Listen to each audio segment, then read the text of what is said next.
¿Quieren una parte de mi nueva casa? Dije con una ironía que ellos no supieron detectar. Pues quédense con ella para ustedes. Le tiré las llaves a Clara. Cayeron justo frente a sus pies y ella las recogió del piso con una velocidad que me sorprendió. Parecía temer que yo cambiara de opinión en cualquier segundo. Junto con las llaves, puse sobre la mesa la hoja con la dirección escrita a mano. Clara la tomó con sus 2 manos, la leyó completa, y cuando terminó su rostro se iluminó con una satisfacción que no intentó disimular. Sonrió. Esa sonrisa amplia y triunfante que había estado guardando durante meses. Se giró hacia Emanuel, mi hijo, y le mostró las llaves como si fueran el premio mayor de una lotería. Él asintió con la cabeza, sin expresión particular, como si esto fuera simplemente el resultado natural de algo que habían planeado con anticipación. Ninguno de los dos me miró. Ninguno dijo gracias. Simplemente ella guardó las llaves en su bolsillo y ambos se dirigieron hacia las escaleras. La escuché decirle a Emanuel con voz emocionada que debían ir a empacar todo de inmediato. Que finalmente podrían mudarse. Que ya era hora. Los pasos de ambos resonaron en el segundo piso mientras comenzaban a meter su ropa en bolsas, a juntar sus pertenencias, a prepararse para lo que creían sería su nueva vida en mi casa.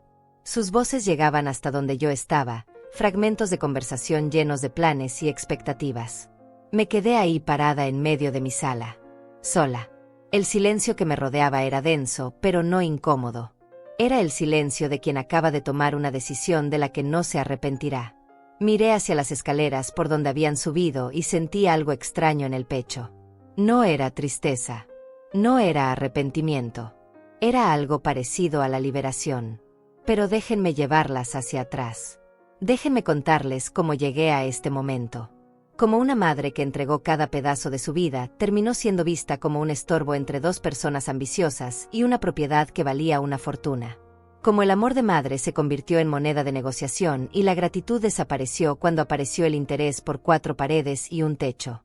Mi nombre es Isaura Telés. Tengo 62 años. Esta casa donde estoy parada, esta propiedad de 3 pisos con jardín y ventanas amplias, la pagué con 30 años de mi vida. La compré junto a mi esposo Joaquín cuando Emanuel apenas tenía 7 años y corría por estos pasillos sin preocupaciones. Cada ladrillo de estas paredes representa una hora extra de trabajo, una comida menos, un sacrificio silencioso. Joaquín y yo trabajamos sin descanso para conseguirla. Él tenía 2 empleos. Yo trabajaba de día como secretaria y por las noches cosía ropa para ganar dinero extra. Dormíamos poco. Comíamos lo necesario. Nos negábamos cualquier capricho. Todo era para Emanuel. Todo era para darle lo que nosotros nunca tuvimos de niños. Esta casa era la prueba de que habíamos salido adelante, de que nuestro hijo crecería en un hogar estable y seguro. Joaquín murió hace 10 años. Un infarto súbito una tarde mientras arreglaba el jardín. Cayó entre las plantas que tanto cuidaba, sin dolor, sin aviso. Me dejó esta casa, algunos ahorros, y a Emanuel, que en ese momento juró frente a la tumba de su padre que siempre estaría conmigo. Que nunca me dejaría sola.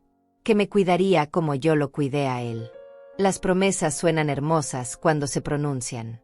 El problema es recordarlas cuando aparece algo más atractivo. Los primeros años después de perder a Joaquín fueron difíciles pero soportables. Emanuel venía a visitarme seguido, comíamos juntos los domingos, hablábamos de su padre, de los recuerdos, de la vida. Yo me aferraba a esas visitas como un náufrago se aferra a una tabla en medio del océano. Mi hijo era lo único que me mantenía entera después de la muerte de mi esposo. Hace 6 años, Emanuel conoció a Clara en una conferencia de trabajo. Ella era de esas mujeres que saben exactamente cómo presentarse, siempre arreglada, siempre con la palabra correcta, siempre sonriendo en el momento justo. Él me la presentó 3 meses después de conocerla y yo la recibí con los brazos abiertos.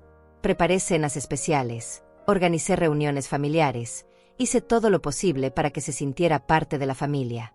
Cuando decidieron casarse, Emanuel me dijo que no tenía suficiente dinero ahorrado. Clara quería una boda grande, elegante, con muchos invitados. Yo saqué casi $20,000 de mis ahorros para ayudarlos. $20,000 que había guardado durante años para emergencias. Pero ver a mi hijo feliz valía cada centavo. O eso pensé en ese momento. Los primeros 2 años fueron normales. Venían a visitarme, compartíamos comidas, hablaban de sus planes. Clara me llamaba mamá Isaura con ese tono dulce que me hacía sentir querida. Yo les ayudaba económicamente cuando lo necesitaban, les compraba cosas para su departamento, les daba dinero para sus gastos. Era mi forma de demostrar amor, mi forma de ser útil en sus vidas. Pero hace 2 años algo cambió. Las visitas se espaciaron. Las llamadas se hicieron más cortas. Y empecé a notar algo en la mirada de Clara cada vez que entraba a mi casa. No me miraba a mí. Miraba las paredes, los muebles, las habitaciones. Sus ojos. Sus ojos recorrían cada espacio de mi casa como si estuviera calculando algo en su mente. Medía distancias con la mirada, observaba los techos altos, tocaba las paredes como quien evalúa la calidad de una construcción. Al principio pensé que era simple curiosidad. Tal vez admiración por la casa donde creció su esposo. Qué equivocada estaba. Emanuel también empezó a cambiar. Ya no hablaba conmigo como antes. Sus conversaciones se volvieron mecánicas, repetitivas, llenas de frases hechas que no decían nada real. Y comenzó con los comentarios. Comentarios que al principio sonaban como preocupación genuina, pero que con el tiempo revelaron su verdadera intención. Mamá, esta casa es muy grande para ti sola. Mamá, las escaleras son peligrosas a tu edad. Mamá, mantener una propiedad así debe costarte una fortuna. Mamá, deberías pensar en algo más práctico, más pequeño, más fácil de cuidar. Yo escuchaba esos comentarios y sentía una punzada en el estómago que no sabía cómo interpretar. Me decía a mí misma que mi hijo se preocupaba por mí, que quería lo mejor para su madre, que era normal que pensara en mi seguridad. Pero había algo en su tono, algo en la forma en que Clara sentía cada vez que él hablaba, que me hacía dudar. Las visitas se volvieron extrañas. Ya no venían a verme a mí, venían a inspeccionar la casa. Clara caminaba por las habitaciones con excusas tontas. Que si quería ver cómo había quedado el baño después de que lo remodeló. Que si necesitaba ideas para decorar su departamento. Que si le encantaba el jardín y quería tomar fotos. Pero yo la veía. La veía abrir armarios, mirar dentro de los closets, preguntar cuánto había costado cambiar las ventanas, cuánto pagaba de mantenimiento, si la casa tenía algún problema estructural. Una tarde hace 1 año y medio, Clara llegó con una carpeta llena de papeles. Se sentó en mi sala y comenzó a mostrarme folletos de residencias para personas mayores. Lugares bonitos, decía ella, con jardines, con enfermeras disponibles, con actividades recreativas. Lugares donde yo estaría acompañada, donde no tendría que preocuparme por mantener una casa tan grande. Emanuel estaba a su lado, asintiendo, apoyando cada palabra de su esposa. Sentí que algo se rompía dentro de mí en ese momento. Miré a mi hijo, al hombre que salió de mi cuerpo, al que amamanté, al que cuidé cuando tuvo fiebre alta durante 3 noches seguidas, al que abracé cada vez que lloró, al que aplaudí en cada logro de su vida. Y ese hombre me estaba mirando como si yo fuera un problema que necesitaba una solución. No dije nada ese día. Tomé los folletos, los puse sobre la mesa y le serví café como si nada hubiera pasado. Pero esa noche, cuando se fueron, me senté en mi cama y lloré hasta que me dolió el pecho. Lloré por Joaquín, que no estaba ahí para ver en qué se había convertido nuestro hijo. Lloré por mí, por haber sido tan ciega. Y lloré por Emanuel, por haberse convertido en alguien que yo ya no reconocía. Después de esa tarde, las cosas empeoraron. Clara empezó a ser más directa. Ya no disfrazaba sus intenciones con palabras dulces. Empezó a hablar abiertamente sobre lo injusto que era pagar alquiler cuando existía esta casa enorme con habitaciones vacías. Sobre lo cansada que estaba de vivir en un departamento pequeño. Sobre lo mucho que le gustaría tener un jardín propio, espacio para recibir visitas, una cocina más grande. Emanuel respaldaba cada palabra. Mamá, sería bueno para todos. Mamá, tú estarías más tranquila en un lugar más pequeño. Mamá, nosotros podríamos cuidar la casa. Mamá, piénsalo bien, sería lo mejor para la familia. Yo los escuchaba en silencio. Asentía con la cabeza. Decía que lo pensaría. Pero por dentro algo estaba cambiando. Una parte de mí que siempre había sido suave y complaciente comenzaba a endurecerse. Una voz en mi cabeza que antes callaba ahora gritaba la verdad que yo no quería aceptar. No les importo. Solo quieren mi casa. Empecé a prestar más atención. A notar detalles que antes ignoraba. Como la forma en que Clara tomaba fotos de cada rincón de mi casa y se las mostraba a sus amigas. Como Emanuel preguntaba sobre los documentos de la propiedad, sobre si había alguna hipoteca pendiente, sobre a nombre de quién estaba todo. Como los dos hablaban en voz baja cuando pensaban que yo no los escuchaba, haciendo planes, discutiendo estrategias. Una noche escuché parte de una conversación telefónica. Clara hablaba con alguien, probablemente una amiga, y decía cosas que se me clavaron en el alma como agujas. Está vieja y terca, decía. No entiende que esa casa es demasiado para ella. Pero ya casi la convencemos. Solo es cuestión de tiempo. Esa casa debería ser nuestra. Emanuel es hijo único. Eventualmente será nuestra de todos modos. Me quedé paralizada al otro lado de la puerta. Sentí como el aire abandonaba mis pulmones. Como mi corazón latía tan fuerte que pensé que se saldría de mi pecho. Así me veían. Como un obstáculo temporal. Como alguien vieja y terca que estaba ocupando un espacio que ellos consideraban suyo. Esa noche no pude dormir. Me quedé despierta mirando el techo de mi habitación, la misma habitación que compartí con Joaquín durante 20 años, la misma donde él murió en mis brazos después de que lo trajeron del hospital. Pensé en todo lo que había sacrificado por Emanuel. En las noches sin dormir cuando era bebé. En los trabajos extra para pagarle una buena escuela. En las veces que comí menos para que él comiera más. En cómo vendí las joyas que Joaquín me regaló para pagar su universidad. Y ahora estaba aquí, sola en mi casa, con un hijo que me veía como un estorbo y una nuera que contaba los días para quedarse con lo que no le pertenecía. Pero algo más nació en mí esa noche. Algo frío y calculador que nunca antes había sentido. Si querían jugar sucio, yo también podía hacerlo. Si me veían como una anciana fácil de manipular, les daría exactamente esa imagen. Y cuando menos lo esperaran, les enseñaría que subestimar a una madre es el error más grande que pueden cometer. Comencé a actuar diferente. Más débil. Más confundida. Me quejaba de dolores que no tenía. Decía que las escaleras me cansaban mucho. Que mantener la casa era agotador. Que tal vez tenían razón. Que tal vez necesitaba algo más pequeño. Clara y Emanuel intercambiaban miradas de satisfacción cada vez que yo decía esas cosas. Pensaban que finalmente estaban logrando su objetivo. Que la vieja terca estaba cediendo. Qué equivocados estaban. Mientras ellos creían que me estaban convenciendo, yo estaba haciendo mis propios planes. Empecé a revisar todos los documentos de la casa. Los papeles de propiedad estaban a mi nombre. Solo a mi nombre. Joaquín y yo habíamos decidido eso hace años por temas legales y de impuestos. Emanuel no tenía ningún derecho sobre esta casa mientras yo viviera. Y aunque él era mi único heredero, eso no significaba que yo no pudiera hacer lo que quisiera con mi propiedad. Una mañana, mientras ellos estaban en el trabajo, fui al banco. Hablé con el gerente, un hombre llamado Arturo Zamora que me conocía desde hacía años.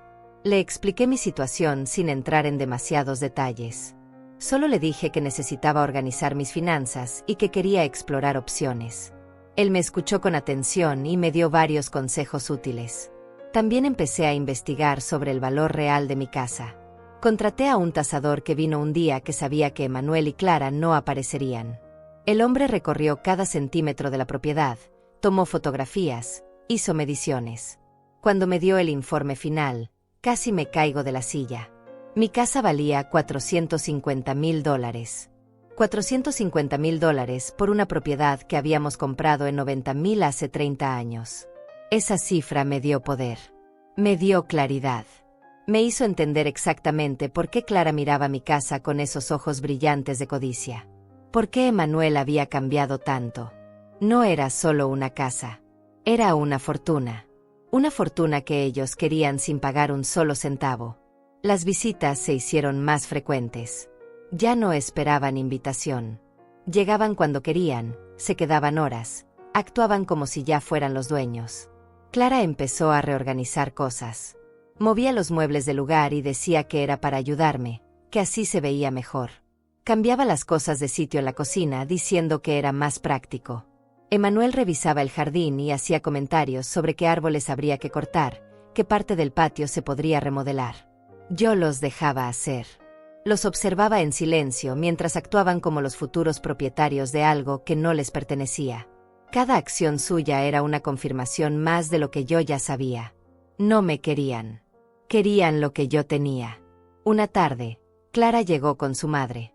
Una mujer llamada Ángela Toledo, tan falsa como su hija. Se sentaron en mi sala y comenzaron a hablar de decoración. De cómo esta casa tenía tanto potencial. De cómo con algunos cambios podría verse moderna y elegante. La madre de Clara llegó a decir que las cortinas que yo tenía eran horribles y que había que cambiarlas todas. Que el color de las paredes era demasiado anticuado. Yo serví té y galletas.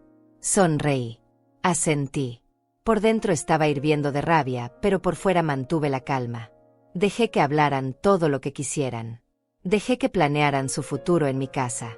Porque sabía algo que ellas no sabían. Que todo ese teatro era en vano. Esa misma semana contacté a una agencia inmobiliaria. No cualquier agencia. Busqué la más discreta, la que trabajaba con clientes que valoraban la privacidad. Hablé con una agente llamada Emilia Vallejo, una mujer de mi edad que entendió mi situación sin que yo tuviera que explicar demasiado. Le conté parte de la historia. Le dije que necesitaba vender rápido y en silencio absoluto. Emilia no hizo preguntas innecesarias. Me dijo que conocía compradores que buscaban exactamente este tipo de propiedades. Gente con dinero que podía cerrar tratos en efectivo sin tanto papeleo. Me explicó que podríamos hacer todo de manera legal pero rápida. Que en cuestión de 3 semanas podría tener el dinero en mi cuenta si encontrábamos al comprador correcto. Le di luz verde. Firmamos los papeles de representación. Ella comenzó a trabajar de inmediato. Programamos las visitas de los posibles compradores para horarios en que yo sabía que Emanuel y Clara no aparecerían. Los martes y jueves por la mañana, cuando ambos estaban en sus trabajos. Vinieron 4 parejas diferentes a ver la casa. La tercera pareja se enamoró del lugar. Eran un matrimonio joven, profesionales, sin hijos todavía. Querían algo grande con espacio para crecer. Ofrecieron $430,000 en efectivo. Podían cerrar en 2 semanas. Acepté de inmediato. Mientras todo esto sucedía, Emanuel y Clara seguían aumentando la presión. Ya no solo sugerían que me mudara. Empezaron a exigirlo de maneras más directas. Una noche, durante una cena que yo preparé para ellos, Clara soltó la pregunta directa. Mamá Isaura, ¿ya pensaste bien lo que te dijimos? Emanuel y yo realmente necesitamos más espacio. Pagar alquiler es tirar el dinero a la basura. Esta casa tiene 4 habitaciones y tú solo usas una. No tiene sentido. Emanuel agregó su parte. Mamá, nosotros podríamos ayudarte a buscar un departamento lindo y cómodo. Algo en un edificio con elevador, sin escaleras, más seguro para ti. Y tú estarías más tranquila sabiendo que esta casa está siendo cuidada por familia. Los miré a ambos. Vi a 2 extraños sentados en mi mesa. 2 personas que compartían mi sangre, pero que no tenían mi corazón. 2 seres humanos capaces de mirar a una mujer de 62 años a los ojos y pedirle que abandonara su hogar para beneficio de ellos. Respiré profundo. Sonreí. Y les dije exactamente lo que querían escuchar. Tienen razón. He estado pensando mucho en eso. Esta casa es demasiado para mí. Las escaleras me cansan. El mantenimiento es costoso. Tal vez sea hora de hacer un cambio. Las caras de ambos se iluminaron como si les hubiera anunciado que ganaron la lotería. Clara se inclinó hacia adelante con los ojos brillantes. Emanuel soltó un suspiro de alivio que no intentó disimular. De verdad, mamá. Clara casi gritó de emoción. Eso es maravilloso. Tomarás la mejor decisión. Ya verás que te sentirás mucho mejor en un lugar más apropiado para ti. Emanuel tomó mi mano sobre la mesa. Estoy orgulloso de ti, mamá. Sé que no es fácil, pero es lo correcto. Y nosotros vamos a cuidar esta casa como si fuera un tesoro. Te lo prometo. Promesas. Otra vez promesas. Como si las promesas de mi hijo aún tuvieran algún valor para mí. Seguí el juego. Les dije que necesitaba tiempo para organizar mis cosas. Que buscar un nuevo lugar para vivir no era algo que se hacía de un día para otro. Que fueran pacientes conmigo. Ellos asintieron, dijeron que entendían, que no había prisa. Pero yo veía la ansiedad en sus ojos. Veía como Clara ya estaba imaginando sus muebles en mi sala, su ropa en mis armarios, su vida en mi casa. Los días siguientes fueron de actuación pura. Yo fingía buscar departamentos. Imprimía folletos de lugares que nunca visitaría y los dejaba sobre la mesa para que ellos los vieran cuando venían. Hacía comentarios sobre lo difícil que era encontrar algo bueno y accesible. Clara ofrecía ayuda. Decía que ella podía buscar opciones, que conocía agentes inmobiliarios, que tenía contactos. Por supuesto que tenía contactos. Probablemente ya había calculado cuánto le costaría deshacerse de mí de la manera más barata posible. Mientras ellos creían que yo estaba buscando dónde. Mientras ellos creían que yo estaba buscando dónde mudarme, la venta de mi casa avanzaba sin que sospecharan nada. Emilia Vallejo trabajaba con una eficiencia impresionante. Los papeles se firmaron. La inspección se realizó. El dinero se depositó en una cuenta nueva que abrí específicamente para esta transacción. $430,000 aparecieron en mi cuenta bancaria una mañana de miércoles. Me senté frente a la computadora mirando ese número en la pantalla. $430,000. Era más dinero del que había visto junto en toda mi vida. Era libertad en forma de números. Era el precio de 30 años de sacrificio. Era la prueba de que Joaquín y yo habíamos construido algo valioso. Y era mío. Solo mío. La fecha de entrega de la casa quedó fijada para dentro de 2 semanas. Los compradores necesitaban ese tiempo para organizar su mudanza desde otra ciudad. Emilia me sugirió que empezara a empacar mis cosas personales poco a poco para no levantar sospechas. Pero yo tenía un plan diferente. No iba a empacar nada. No iba a dar señales de que algo estaba cambiando. Iba a mantener todo exactamente igual hasta el último momento. Y cuando llegara ese momento, Emanuel y Clara recibirían la sorpresa de sus vidas. Contraté a una empresa de mudanzas con una condición especial. Vendrían un día específico, un martes por la mañana, y tenían exactamente 4 horas para sacar todas mis pertenencias de la casa. Les di una lista detallada de lo que debían llevarse. Muebles que había comprado yo misma, objetos personales, fotografías, ropa, documentos importantes. Todo lo que era mío por derecho. El resto podía quedarse porque era parte de la venta. También alquilé un depósito para guardar temporalmente mis cosas mientras decidía mi próximo paso. No tenía prisa por establecerme en ningún lugar. Por primera vez en mi vida, tenía dinero, tiempo y libertad para elegir. Podía irme a otra ciudad. A otro país incluso. El mundo se había abierto frente a mí de una manera que nunca imaginé. Emanuel y Clara seguían visitándome regularmente. Sus visitas se habían vuelto más frecuentes y más largas. Clara traía revistas de decoración y me mostraba fotos de cómo quería remodelar algunas habitaciones. Emanuel hablaba de instalar un sistema de seguridad nuevo, de cambiar algunas ventanas, de construir una terraza en el jardín. Hablaban de mi casa como si ya fuera suya. Planeaban su futuro en estas paredes sin ningún pudor. Y yo los dejaba. Los escuchaba hablar durante horas sobre sus proyectos, sus ilusiones, sus planes. Cada palabra que decían era un clavo más en el ataúd de nuestra relación. Cada sonrisa falsa de Clara era una razón más para no arrepentirme de lo que estaba haciendo. Una tarde, 10 días antes de la fecha de entrega, decidí que era momento de ejecutar la última parte de mi plan. La parte más dolorosa, pero también la más necesaria. Tenía que enfrentarlos de una manera que dejara todo claro. Que no quedaran dudas de por qué estaba haciendo esto. Los cité en mi casa un sábado por la tarde. Les dije que necesitaba hablar con ellos sobre algo importante relacionado con la casa. Llegaron puntuales, con esa ansiedad mal disimulada de quien espera buenas noticias. Se sentaron en la sala, en el mismo sofá donde habían pasado tantas tardes planeando mi desalojo. Respiré profundo y comencé a hablar.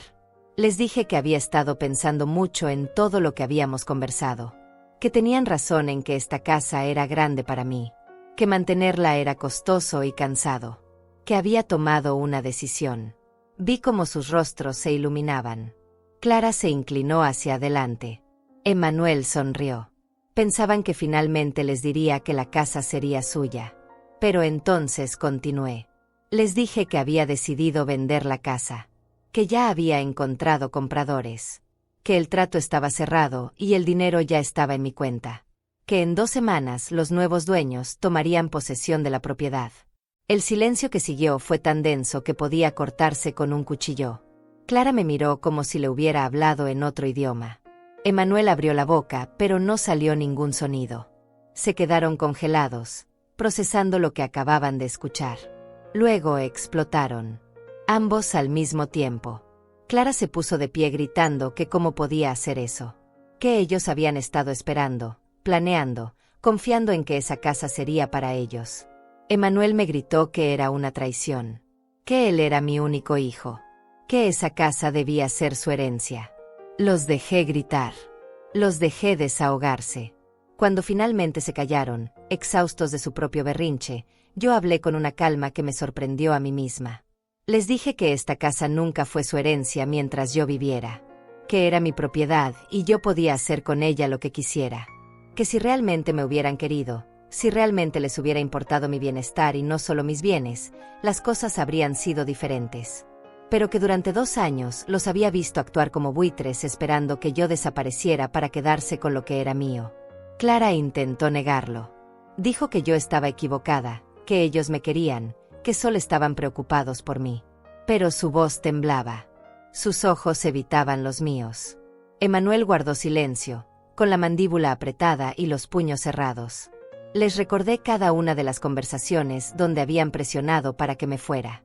Cada comentario sobre lo grande que era la casa. Cada sugerencia de residencias para ancianos. Cada mirada codiciosa de Clara recorriendo mis paredes. Cada plan que habían hecho creyendo que yo no los escuchaba. Entonces Clara cambió de estrategia. Se puso a llorar. Dijo que yo estaba siendo cruel. Que ellos habían depositado su futuro en esa casa. Que cómo podía hacerles esto. Que era mi familia. Emmanuel se unió a su esposa. Dijo que yo me arrepentiría. Que me quedaría sola. Que nadie me cuidaría cuando realmente lo necesitara. Sus palabras eran como piedras lanzadas con rabia, pero ya no me lastimaban. Yo había llorado todas las lágrimas que tenía que llorar. Había sufrido todas las noches de insomnio. Había cargado con el dolor de la traición hasta que ese dolor se transformó en determinación. Ya no había vuelta atrás. Se fueron dando un portazo. Clara lloraba histérica. Emmanuel me miró con un odio que nunca había visto en sus ojos. Gritó que esto no se quedaría así. Que buscaría la manera de impedir la venta. Que hablaría con abogados. Lo dejé amenazar. Sabía que legalmente no tenía ningún poder. La casa estaba a mi nombre. La venta era legal y definitiva. No había nada que pudiera hacer excepto aceptar que había perdido algo que nunca fue suyo. Esa noche dormí mejor que en meses. Por primera vez en mucho tiempo no tuve pesadillas. No desperté con ese peso en el pecho. Sentía algo parecido a la paz. Los días siguientes fueron extraños. Emmanuel no llamó. Clara no apareció. El silencio de su ausencia era ensordecedor, pero también liberador. No los extrañaba. Extrañaba al hijo que creí tener, no al hombre codicioso en que se había convertido. Pero 3 días antes de la entrega de la casa, recibí una llamada. Era Emmanuel. Su voz sonaba diferente. Más calmada. Casi amable. Dijo que había estado pensando. Que tal vez había reaccionado mal. Que entendía mi decisión aunque le doliera. Que quería verme una última vez antes de que me fuera de la casa. Desconfié inmediatamente. Pero acepté. Curiosidad tal vez. O esa parte de mí que todavía quería creer que algo del hijo que crié seguía ahí adentro. Llegó solo, sin Clara. Se sentó frente a mí con una expresión que parecía arrepentida. Dijo que lamentaba cómo se habían dado las cosas. Que él realmente me quería. Que había dejado que Clara lo influenciara demasiado. Que reconocía sus errores. Que esperaba que algún día pudiéramos tener una relación de nuevo. Hablaba con una sinceridad que casi me convenció. Casi. Pero luego llegó la verdadera razón de su visita. Dijo que entendía que la casa estaba vendida y que no había vuelta atrás. Pero que al menos me pedía que considerara darles una parte del dinero de la venta. No todo, solo una parte. Algo que les ayudara a dar el enganche de una casa propia. Después de todo, él era mi único hijo. Y esa casa la habíamos construido pensando en él también. Ahí estaba. La verdadera cara detrás de la máscara de arrepentimiento. No venía a reconciliarse. Venía a negociar.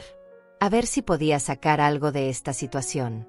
Aunque no fuera la casa completa, al menos una parte del dinero. Lo miré largo rato sin decir nada. Vi en sus ojos esa misma mirada calculadora que había visto en Clara tantas veces. Me preguntaba cuánto de mi hijo real quedaba ahí dentro. Si es que alguna vez existió el hijo que yo creía conocer. Le dije que no. Que ese dinero era mío. Que lo necesitaba para mi futuro, para mi vejez, para vivir con dignidad el tiempo que me quedara. Que si él hubiera pensado en mí como su madre y no como una fuente de recursos, tal vez las cosas serían diferentes. Pero que había tomado sus decisiones y ahora tenía que vivir con las consecuencias. Emanuel se puso de pie bruscamente. La máscara de arrepentimiento cayó completamente. Me dijo que era una egoísta. Que me había vuelto amargada desde que murió mi esposo. Que estaba tirando a la basura nuestra relación por dinero. Que no merecía ser llamada madre. Sus palabras me atravesaron, pero no me quebraron. Ya estaba más allá del punto donde sus insultos pudieran lastimarme. Le pedí que se fuera. Él se fue sin mirar atrás, dejando otro portazo que hizo temblar los cuadros de las paredes. 2 días después llegó el día de la mudanza. La empresa que contraté apareció puntual a las 8 de la mañana. 4 hombres eficientes que trabajaron sin parar durante 3 horas y media. Sacaron mis muebles, mis cajas de recuerdos, mi ropa, mis libros. Todo lo que había marcado previamente salió de esa casa y fue cargado en el camión rumbo al depósito. Caminé por las habitaciones vacías cuando terminaron. Mis pasos resonaban en los pisos de madera que había limpiado miles de veces. Pasé mi mano por las paredes que guardaban 30 años de recuerdos. Buenos y malos. Vi las marcas en la pared donde Emanuel midió su altura cada cumpleaños hasta los 12 años. Vi la mancha en el techo de la cocina donde se filtró agua hace años y Joaquín la arregló un fin de semana completo. No lloré. Pensé que lloraría, pero no lo hice. Esta casa había sido mi hogar, pero ahora solo era un edificio. Los hogares se construyen con amor y respeto, no con paredes y techos.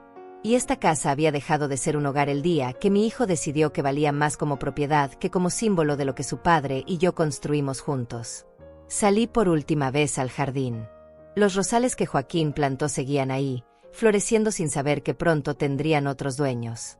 Me acerqué a ellos, corté una rosa roja y me la llevé conmigo. Sería mi forma de llevar un pedazo de los buenos recuerdos. Al día siguiente se firmaron los papeles finales de traspaso. Los nuevos dueños recibieron las llaves. La casa oficialmente ya no era mía. Emilia me felicitó por mi valentía. Me dijo que no muchas mujeres de mi edad tenían el coraje de tomar decisiones tan radicales. Me preguntó qué haría ahora, dónde iría. Le dije que todavía no lo sabía con certeza. Que tal vez viajaría un tiempo. Que había una amiga en otra ciudad que me había invitado a visitarla. Que por primera vez en mi vida no tenía que responderle a nadie. Que era libre.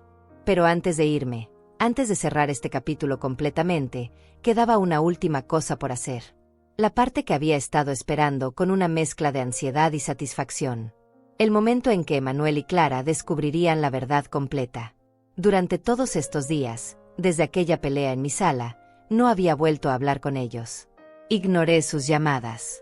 No respondí sus mensajes. Dejé que el silencio hiciera su trabajo.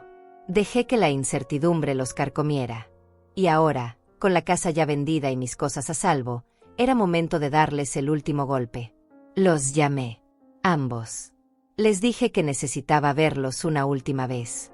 Que tenía algo para ellos. Algo relacionado con la casa. Mi voz debió sonar convincente porque aceptaron venir inmediatamente. Probablemente pensaron que había cambiado de opinión sobre el dinero. Que tal vez les daría algo después de todo. Se citaron conmigo en un café cerca de lo que había sido mi casa. Llegaron juntos, con esa expresión de expectativa mal disimulada. Clara llevaba una bolsa grande, como si estuviera preparada para cargar algo. Emanuel parecía nervioso pero esperanzado. Se sentaron frente a mí. Pedimos café. Clara iba directo al punto preguntándome para qué los había llamado.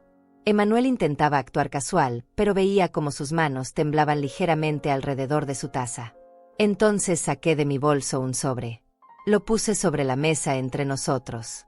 Les dije que como ellos tanto habían insistido en tener una parte de mi casa, había decidido darles algo.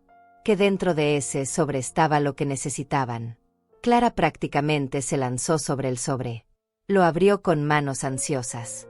Dentro había dos cosas. Un juego de llaves y una hoja de papel con una dirección escrita a mano. La misma dirección de mi antigua casa. Los ojos de Clara se abrieron como platos.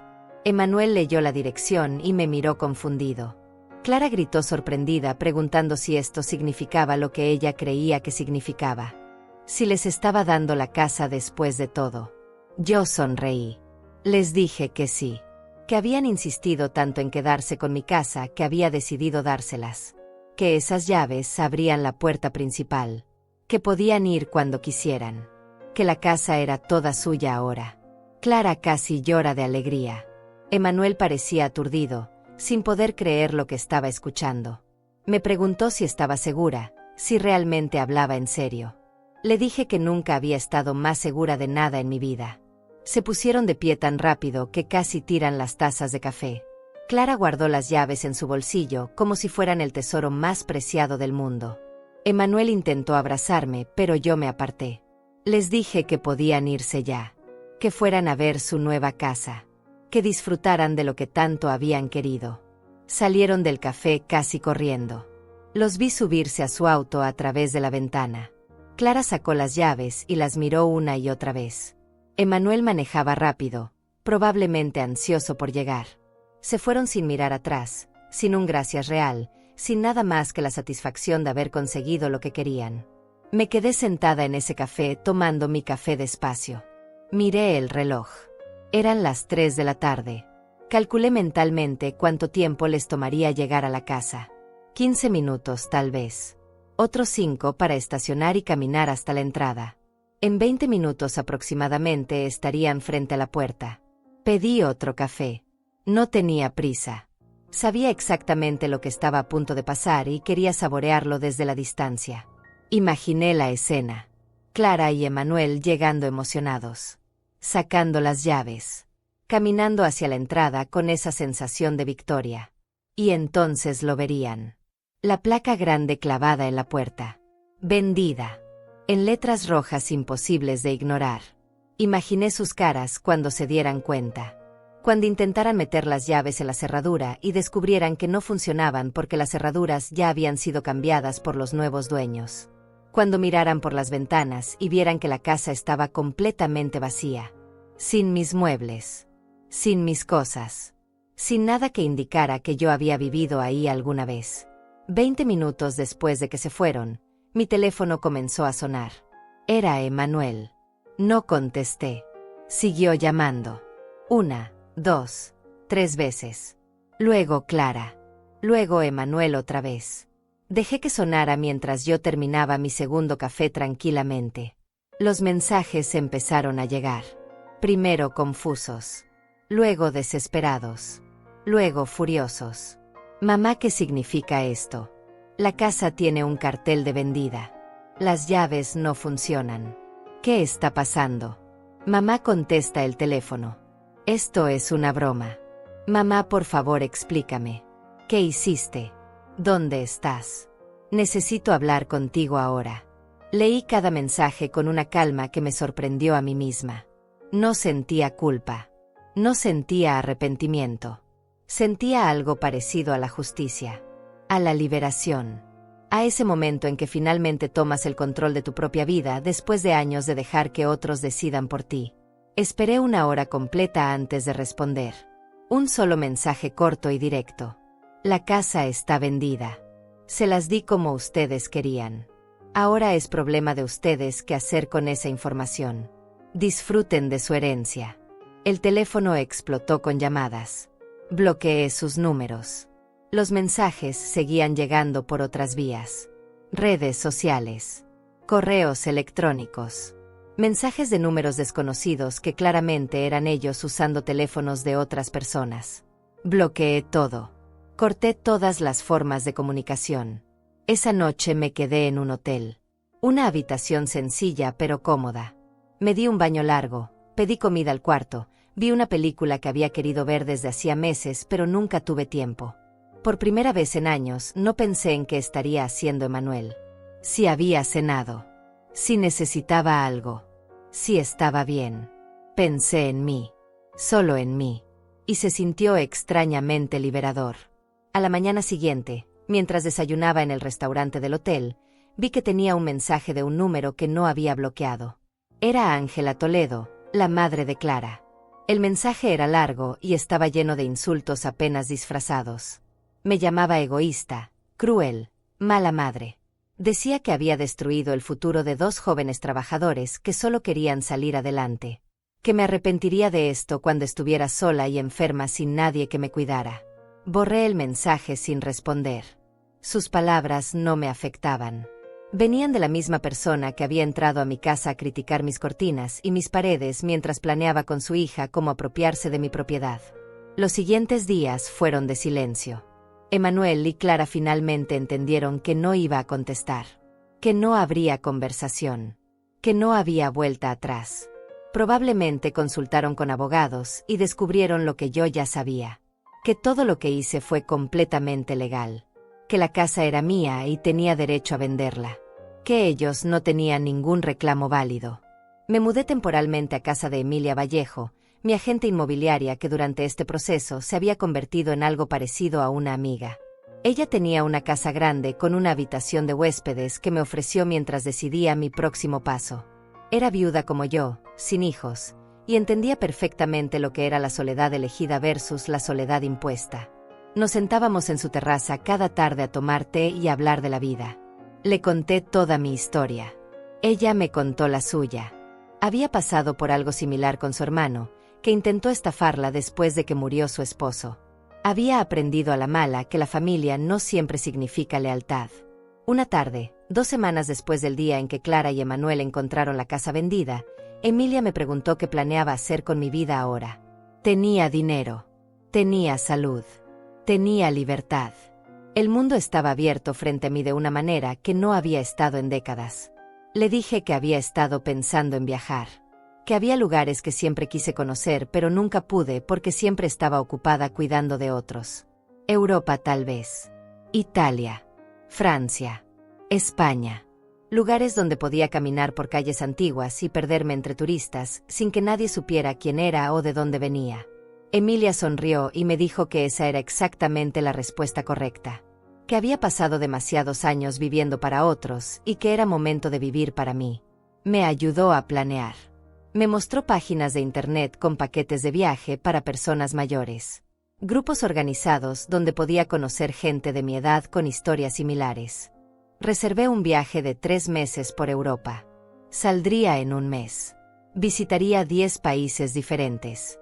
Me quedaría en hoteles pequeños y acogedores. Comería comida local. Conocería gente nueva. Sería simplemente Isaura, una mujer de 62 años disfrutando de su libertad, no Isaura la madre abandonada, no Isaura la víctima de la codicia de su familia. Mientras planeaba mi viaje, guardada en mi nueva realidad temporal, a veces pensaba en Emanuel. No en el hombre egoísta en que se había convertido, sino en el niño que fue. El pequeño de 7 años que me abrazaba cuando tenía pesadillas. El adolescente que me regaló flores con su primer sueldo. El joven que lloró en mis brazos el día que murió su padre. Me preguntaba en qué momento ese niño desapareció. En qué momento el amor se transformó en interés. Si la culpa era mía por haberlo consentido demasiado. Por haberle dado todo sin enseñarle el valor de las cosas. Por haberle mostrado que el amor se compra con sacrificios y dinero en lugar de enseñarle que el amor se demuestra con presencia y respeto. Tal vez fui yo quien creó al monstruo. Tal vez al tratar de ser la mejor madre posible, terminé siendo la peor. Pero también entendía que en algún momento, Emanuel dejó de ser solo producto de mi crianza y se convirtió en un adulto responsable de sus propias decisiones. Y sus decisiones lo llevaron a perderme. Una noche, 3 semanas después de todo, recibí una llamada de un número desconocido. Casi no contesto, pero algo me hizo hacerlo. Era Emanuel. Su voz sonaba rota, cansada, diferente a todas las otras veces. Mamá, Por favor, no cuelgues. Solo necesito que me escuches un minuto. Me quedé en silencio. No colgué, pero tampoco dije nada. Él continuó. Sé que no tengo derecho a pedirte nada.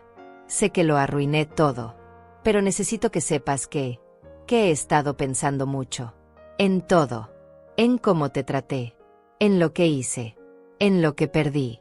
Hizo una pausa larga. Escuché su respiración entrecortada al otro lado de la línea. Clara y yo nos estamos separando. No por el asunto de la casa, aunque eso fue el detonante, sino porque me di cuenta de muchas cosas. De cómo dejé que ella me convenciera de cosas que yo sabía que estaban mal. De cómo te traté como si fueras un obstáculo en lugar de mi madre. Otra pausa. Esta vez más larga. No te estoy pidiendo que me perdones. No te estoy pidiendo que volvamos a ser lo que éramos, porque sé que eso es imposible. Solo quería decirte que lo siento. Que entiendo por qué hiciste lo que hiciste. Que probablemente yo habría hecho lo mismo en tu lugar. Su voz se quebró al final. Sonaba como si estuviera llorando. Parte de mí, esa parte maternal que nunca muere completamente, quiso consolarlo. Pero la otra parte, la parte que había aprendido a protegerse, se mantuvo firme. Gracias por decirme eso, Emanuel. Le dije con voz calmada pero sin emoción. Espero que esta experiencia te haya enseñado algo valioso sobre la vida y sobre cómo tratar a las personas que te aman. Hubo un silencio largo después de mis palabras. Emanuel respiraba pesadamente al otro lado de la línea. Podía imaginarlo sentado en algún lugar oscuro, tal vez en el departamento que compartía con Clara, rodeado de las consecuencias de sus propias decisiones. ¿Vas a irte lejos?, preguntó finalmente con voz pequeña. ¿Voy a perderte para siempre? Ya me perdiste, Emanuel. Lo perdiste el día que decidiste que mi casa valía más que mi compañía. Lo perdiste cada vez que me miraste como un obstáculo en lugar de como tu madre. Lo perdiste cuando dejaste que tu esposa planeara mi desalojo mientras yo cocinaba para ustedes en mi propia cocina. Escuché un sollozo ahogado. Mamá, por favor. No me llames así. Ya no tienes derecho. Pasé 62 años de mi vida siendo madre. Sacrifiqué todo por ese título. Y tú lo pisoteaste como si no valiera nada.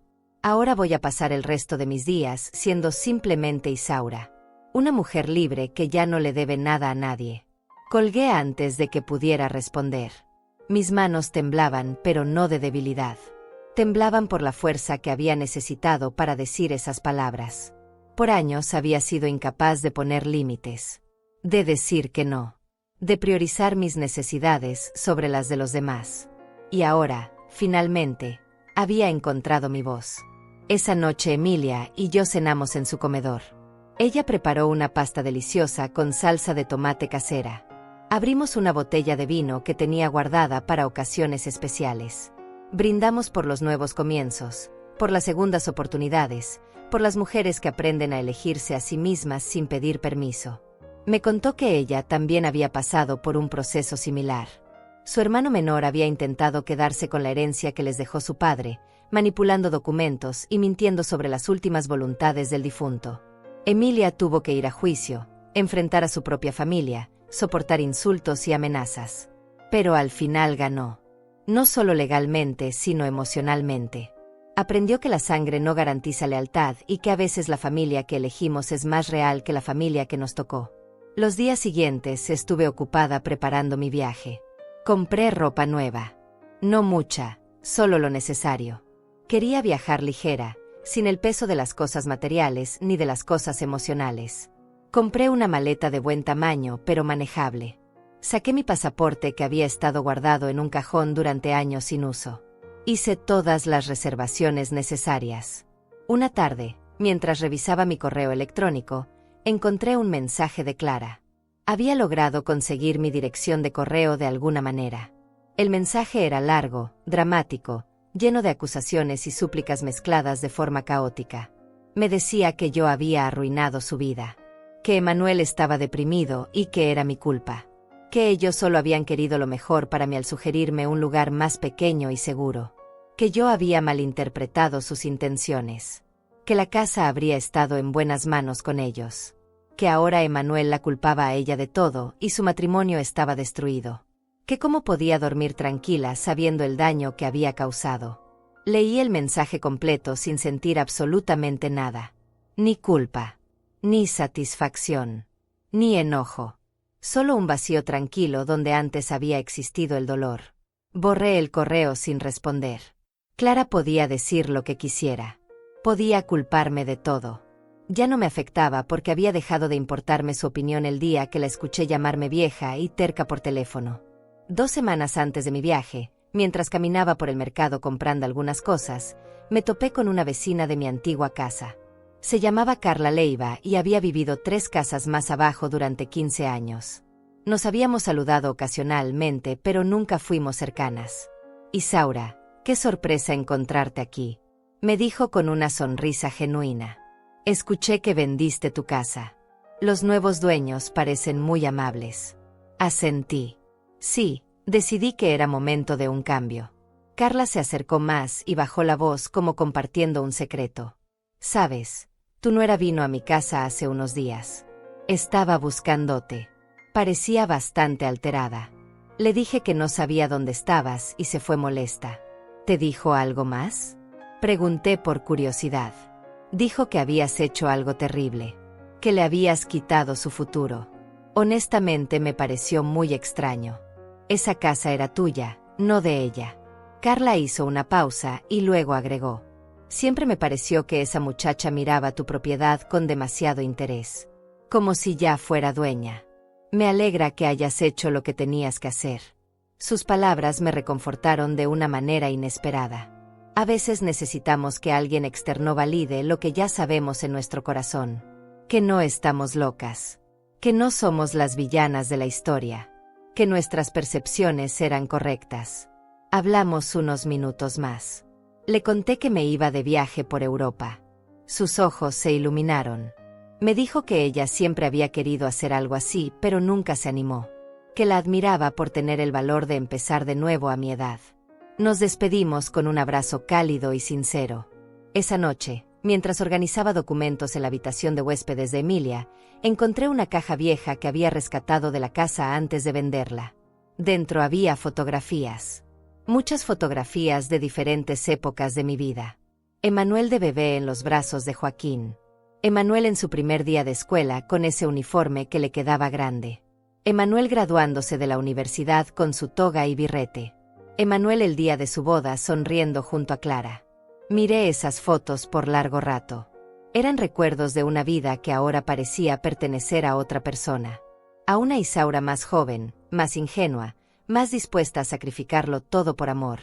Esa Isaura ya no existía. Había muerto lentamente durante 2 años de humillaciones y desprecios. Y en su lugar había nacido esta nueva versión. Más fuerte. Más consciente. Más egoísta en el buen sentido de la palabra. Tomé las fotos de Emanuel adulto y las puse aparte. Las de él con Clara fueron directo a la basura. No necesitaba recordar esa etapa. Pero las fotos de Emanuel niño, esas las guardé. Porque ese niño había sido real. Ese amor había sido genuino. Y aunque el adulto me había decepcionado profundamente, el niño merecía ser recordado.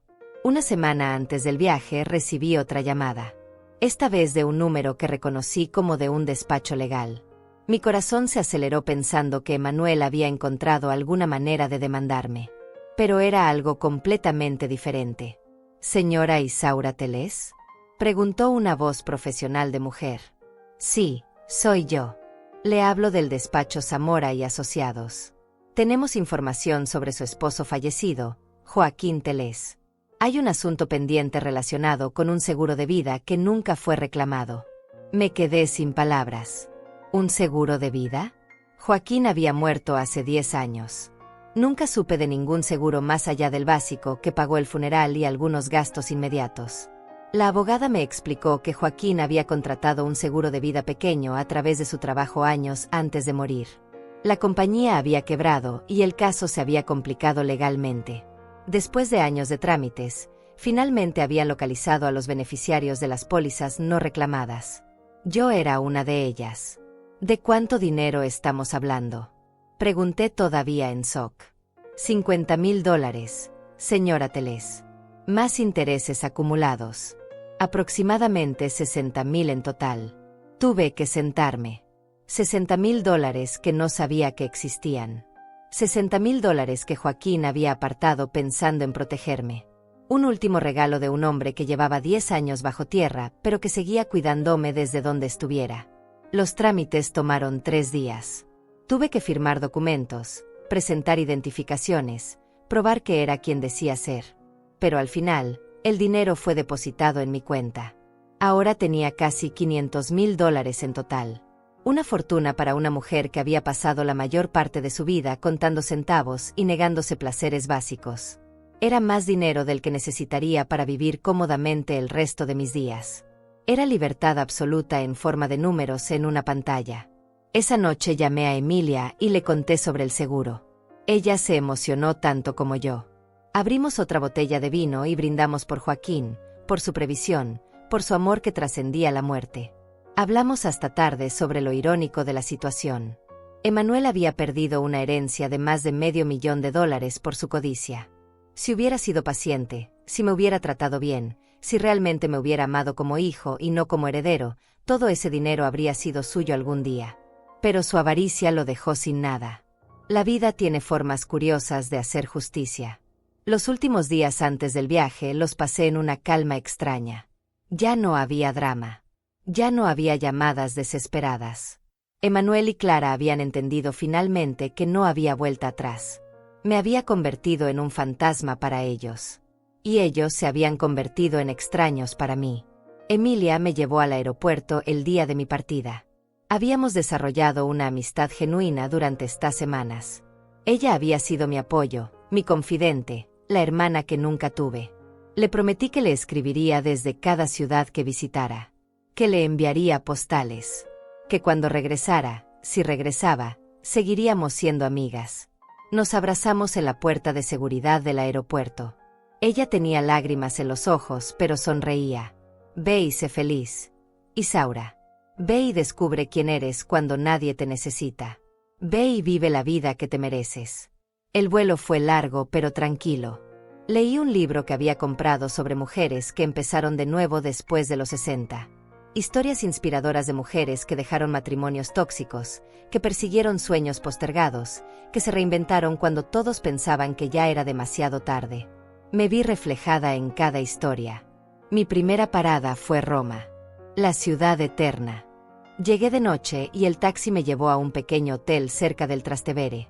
La habitación era acogedora, con ventanas que daban a una calle empedrada donde podía escuchar el sonido de las personas cenando en los restaurantes de abajo. Me duché, me puse ropa cómoda, y salí a caminar. No tenía destino específico. Solo quería sentir la ciudad. Caminé por calles estrechas iluminadas con luces cálidas. Pasé por fuentes antiguas donde el agua seguía corriendo después de siglos. Vi parejas jóvenes tomadas de la mano. Familias cenando en terrazas. Ancianos sentados en bancos observando la vida pasar. Entré a una pequeña trattoria que olía a ajo y albahaca. Pedí pasta carbonara y una copa de vino tinto. Me senté sola en una mesa junto a la ventana y comí despacio, saboreando cada bocado. No había nadie preguntándome si la comida estaba buena. Nadie esperando que sirviera primero a los demás. Nadie juzgando mis elecciones. Era solo yo, mi plato de pasta, y la libertad más deliciosa que había probado jamás. Esa noche, de regreso en mi habitación de hotel, me paré frente al espejo. Miré a la mujer que me devolvía la mirada. 62 años. Cabello con canas que ya no me molestaba en teñir. Arrugas alrededor de los ojos que contaban historias de risas y lágrimas. Manos con manchas de edad que habían trabajado sin descanso durante décadas.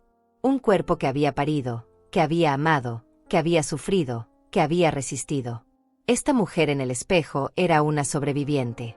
Era alguien que había tocado fondo y decidió levantarse. Alguien que eligió su propia felicidad sobre la aprobación de otros. Alguien que aprendió que el amor verdadero no te hace sentir pequeño. Que la familia real no te usa. Que decir no es un acto de amor propio, no de egoísmo. Le hablé a esa mujer en el espejo.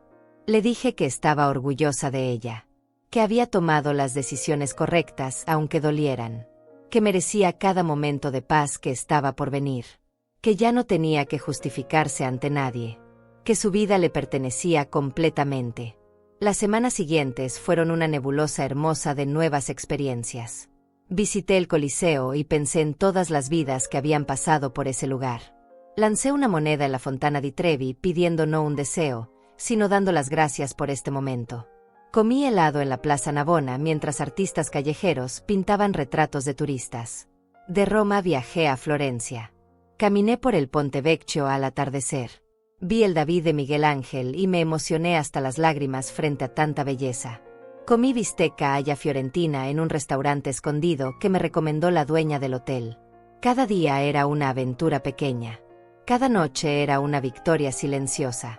En Florencia conocí a un grupo de mujeres argentinas que también viajaban solas. Nos encontramos en un tour por los Uffizi y terminamos cenando juntas. Todas teníamos historias similares. Divorcios difíciles. Hijos desagradecidos. Años perdidos cuidando de otros. Y ahora todas estábamos aquí, recuperando el tiempo, recuperándonos a nosotras mismas. Una de ellas, que se llamaba Clara como mi exnuera pero que era todo lo opuesto en espíritu, me dijo algo que se me quedó grabado. Pasamos tanto tiempo siendo lo que otros necesitan que olvidamos quiénes somos. Este viaje no es solo turismo. Es un reencuentro con nosotras mismas. Tenía razón. Cada día que pasaba me sentía más liviana.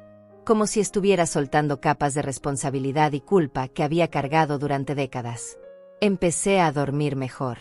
A sonreír más. A no pensar en Emanuel durante días enteros. Desde Florencia me fui a Venecia. La ciudad flotante me recibió con su belleza decadente y melancólica.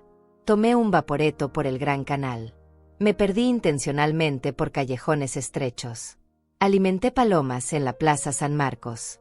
Tomé un café ridículamente caro en el Café Florian solo por la experiencia. Una tarde, mientras estaba sentada en un pequeño café con vista a un canal, recibí un mensaje de Emilia. Me contaba que Emanuel había ido a buscarla, que había preguntado por mí, que quería saber si yo estaba bien, dónde estaba, cuándo volvería. Emilia le dijo que yo estaba perfectamente bien, pero que no le daría más información, que respetaría mi privacidad. Emanuel se fue sin insistir demasiado. Leí el mensaje sin sentir nada particular. Ni satisfacción de que me buscara, ni culpa por no responder. Solo una indiferencia tranquila. Emanuel era parte de mi pasado. Un capítulo cerrado. Ya no tenía poder sobre mis emociones. Le respondí a Emilia agradeciéndole por proteger mi espacio. Le conté sobre Venecia, sobre las mujeres argentinas que había conocido, sobre cómo me sentía más yo misma con cada día que pasaba lejos de mi vida anterior. Continué mi viaje. París con su Torre Eiffel y sus cafés con aroma a croissants recién horneados. Barcelona con su Sagrada Familia inconclusa y sus tapas deliciosas. Madrid con sus museos llenos de arte que me hizo llorar de belleza. Cada ciudad era un regalo. Cada experiencia era una prueba de que la vida no se acaba a los 60. De que el mejor capítulo puede estar todavía por escribirse. En Barcelona conocí a un hombre. Se llamaba Óscar Leiva, tenía 65 años. Era viudo desde hacía 5 años. Nos conocimos en un tour por el Parque Güell. Él viajaba solo también. Compartimos el almuerzo después del tour. Luego la cena. Luego el desayuno al día siguiente. No fue romance. Fue compañía genuina. Alguien que entendía la soledad elegida. Alguien que también estaba redescubriéndose después de años de vivir para otros. Nos hicimos amigos. Cuando cada uno siguió su camino, intercambiamos números. Quedamos en mantenernos en contacto. Y lo hicimos. Mensajes ocasionales. Fotos de nuestros viajes. Una amistad sin expectativas ni obligaciones. Los 3 meses pasaron volando. Visité los 10 países. Algunos más que agregué sobre la marcha. Cada experiencia me transformaba un poco más. Cada conversación con desconocidos que se volvían amigos temporales me recordaba que el mundo estaba lleno de gente buena. Que no todos te usaban. Que la bondad existía sin condiciones. Cuando finalmente regresé, no volví a la ciudad donde había vivido toda mi vida. Decidí establecerme en un lugar nuevo. Una ciudad costera a 3 horas de distancia. Compré un departamento pequeño con vista al mar. 2 habitaciones, una terraza amplia donde podía ver los atardeceres, y suficiente espacio para mí y para nadie más. Emilia vino a visitarme el primer mes. Caminamos por la playa descalzas, con los pies en el agua fría. Le conté todo sobre mi viaje, sobre las mujeres que conocí, sobre Oscar y nuestra amistad sin complicaciones, sobre cómo había aprendido a estar sola sin sentirme sola. Ella me contó que Emanuel había seguido preguntando por mí durante mi ausencia, que eventualmente dejó de hacerlo, que había escuchado por terceros que él y Clara se habían divorciado oficialmente, que Emanuel se había mudado a otra ciudad también, que parecía estar rehaciendo su vida. No sentí nada al escuchar eso, ni alivio ni tristeza, solo aceptación. Emanuel seguiría su camino y yo el mío. Tal vez algún día nos encontraríamos de nuevo. Tal vez no. Ya no me importaba de la manera en que solía importarme. Mi nueva vida era tranquila pero llena. Me uní a un club de lectura donde conocí a mujeres maravillosas de mi edad. Tomé clases de pintura, algo que siempre quise hacer pero nunca tuve tiempo. Caminaba por la playa cada mañana. Cocinaba solo para mí y disfrutaba cada comida sin prisa. Oscar vino a visitarme 6 meses después de mi regreso. Se quedó una semana. Caminamos por la playa. Cenamos en restaurantes locales.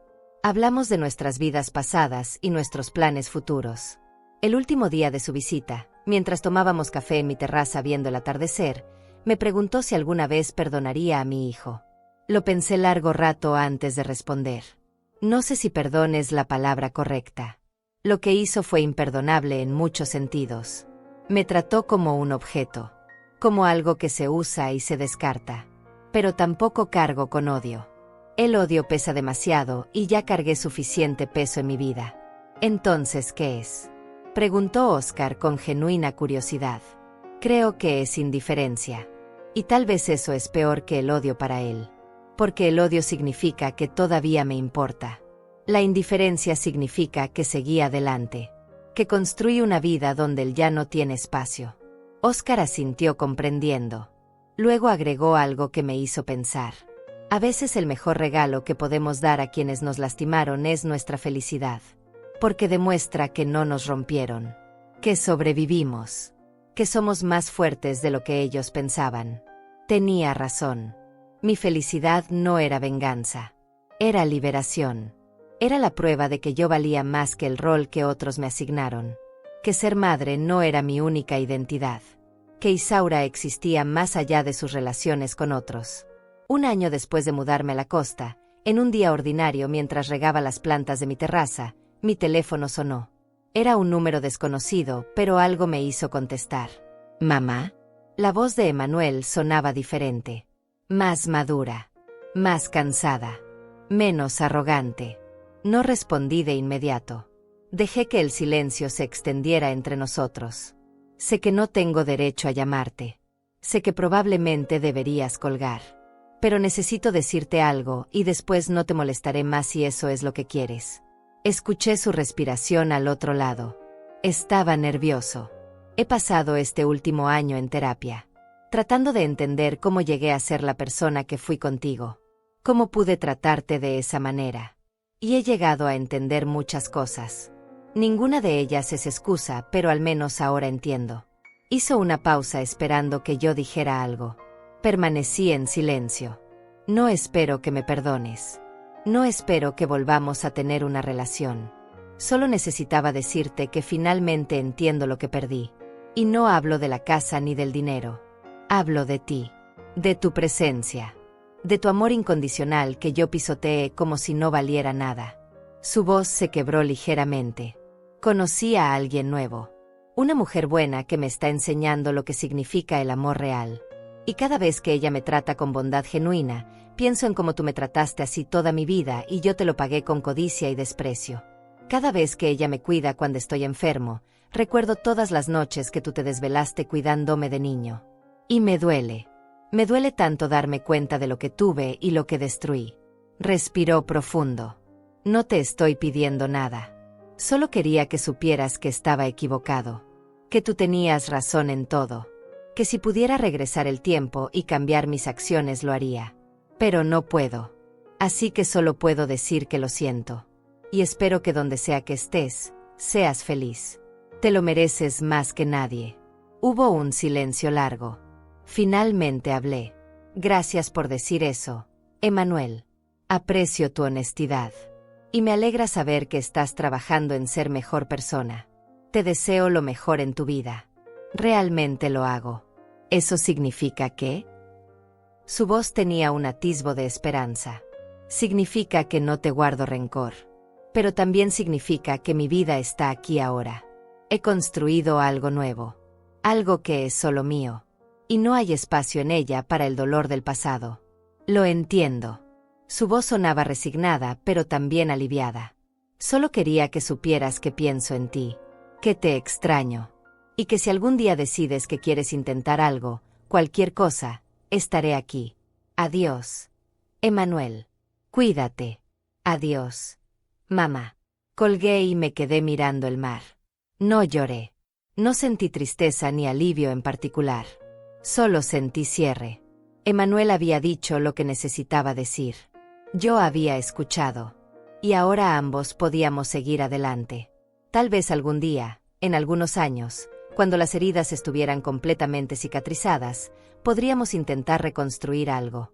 No la relación madre-hijo que teníamos antes, porque esa estaba rota sin reparación.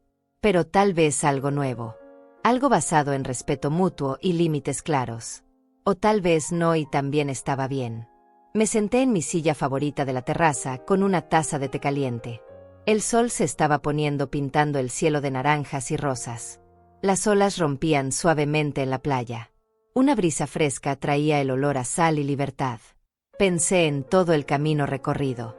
En la Isaura que era hace 2 años, viviendo en una casa grande pero sintiéndose cada vez más pequeña.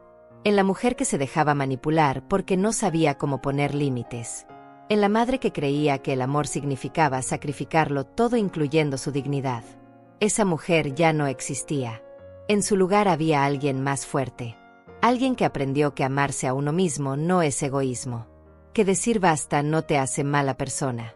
Que puedes amar a tu familia y aún así elegirte a ti misma. Que la sangre no justifica el abuso emocional. Que merecemos respeto no por lo que podemos dar sino simplemente por existir. Hoy no necesito permiso para vivir. No necesito validación externa para sentirme valiosa. No necesito demostrarle mi amor a nadie sacrificando mi paz. Hoy simplemente existo en mis propios términos. Y eso es suficiente. Más que suficiente. Es todo. Tomé un sorbo de mi té y sonreí mirando el horizonte.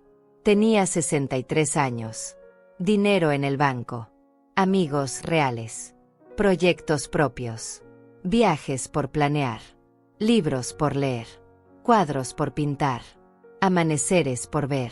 Una vida entera por delante construida sobre los escombros de la anterior. No fue venganza lo que hice. Fue supervivencia. Fue amor propio. Fue la decisión más difícil y más necesaria de mi vida. Y lo volvería a hacer sin dudarlo. Me levanté de mi silla y entré a mi departamento. Puse música suave. Preparé la cena solo para mí. Serví la mesa con cuidado como si estuviera recibiendo a la persona más importante del mundo. Porque lo estaba. Me estaba recibiendo a mí misma. Y mientras comía despacio, saboreando cada bocado, mirando por la ventana hacia el mar que ahora era mi vecino, pensé en todas las mujeres que están donde yo estuve. Atrapadas en relaciones familiares tóxicas. Sintiéndose culpables por querer más. Creyendo que no tienen opciones. Pensando que es demasiado tarde para empezar de nuevo. A ellas les diría esto: nunca es demasiado tarde. Nunca eres demasiado vieja. Nunca has dado demasiado como para no poder recuperarte. Tu vida te pertenece. Tu felicidad es tu responsabilidad. Y elegirte a ti misma no te hace egoísta. Te hace libre. Terminé mi cena y salí nuevamente a la terraza. La noche había caído completamente. Las estrellas comenzaban a aparecer en el cielo oscuro. El sonido de las olas era como una canción de cuna eterna. Cerré los ojos y respiré profundo. El aire salado llenó mis pulmones. Y en ese momento, en esa terraza frente al mar, A miles de kilómetros de donde comenzó mi historia, supe con absoluta certeza que había tomado las decisiones correctas. Esta era mi vida ahora. Y era exactamente como debía ser.